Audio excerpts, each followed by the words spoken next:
Dragi prijatelji, od sada nadalje i u buduće na A1 možete gledati više od 40 mojih emisija.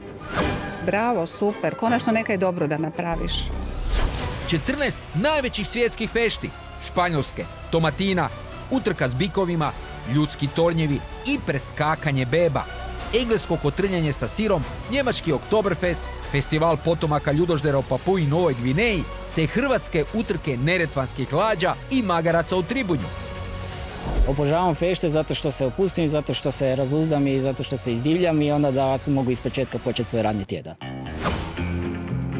Serijal o životinjama donosi nepoznate, bizarne i zabavne detalje o mačkama, psima, kokošima i mnogim drugim životinjama koje nas okružuju i hrane.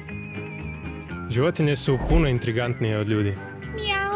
Klaustrofobičan sam, ne volim se zlačiti u jazbene, izbjegavam jazbene i ganjam otvorena polja. Be! U serijalu Osjećaj naučite nešto o sebi jer obrađujemo vašu ljubav, mržnju, sreću, tugu, strah i ljutnju. Bez osjećaja nema života. I za kraj sve epizode nogometnog serijala Knjaz kod vatrenih. Uživajte i nemojte zaboraviti obavijestiti susjede, zaovu i etru. Hvala, Bog! Miau, miau, miau.